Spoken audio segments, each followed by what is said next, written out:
Hi mga ka-pop clouds ko, samahan niyo kami maglinis ng kwarto ko kasama ang makukulit kong pinsan. Marami nga pong naganap dito mga ka-pop clouds dahil napakakulit talaga ng mga kasama ko dito sa paglilinis mga ka-pop clouds ko. Katulad nga po ng pagtutulong kung paano piluin mga ka-pop clouds, ginagawa pa po nilang katatawanan ang aking mga ginagawa mga ka-pop clouds ko. Masaya rin nga po silang mga kasama mga pop clouds kasi kahit papano ay ngumingiti rin pala ako kasi akala ko sa buong buhay ko hindi na ako mag-iiti. Pero di yun totoo mga ka-pop clouds. Ang kanila nga pong natutulong diyan sa akin sa paglilinis sa aking kwarto ay pinipili po nila kung saan po yung magagamit ko or hindi. Mga ka-pop clouds, ano ba ang mga bonding nyo kasama ang mga pamilya or pinsan nyo? Ano ba nyo dyan para malaman natin kung ano nga ba talaga ang inyong bonding kasama sila?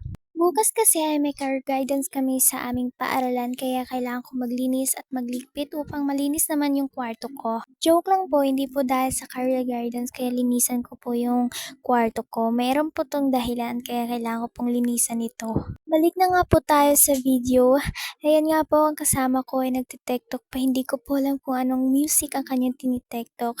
Nakita ko nga po ang aking kalo nung pag-Girl Scout ko pa, sinuot ko nga po ito kasi ngayon ko lang po nakita ito uli. So, kailangan ko na po kasi patapos na rin po yung trabaho namin sa pagpa-file ng aking mga damit. So, kailangan ko na po sana mag-end pero gusto ko yan na naipakita yung ginawa namin sa aming mga paghihirap.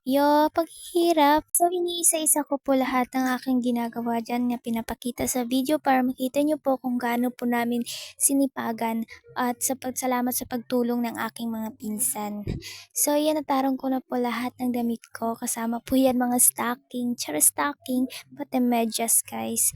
Bago nga po ako mag-end sa aking video ito, kailangan ko pa po ipakita ang aking mga kasama si Joshua at Princess. Pakilala ko na nga sila sa inyo kasi matagal na rin na abot na po tayo dito sa video ito pero hindi ko pa po napakilala sa inyo ang aking mga kasama, pinsan kong mababait. So mag-e-end na nga po ako mga ka-pop clouds ko. So don't forget to like and subscribe my channel. Bye-bye!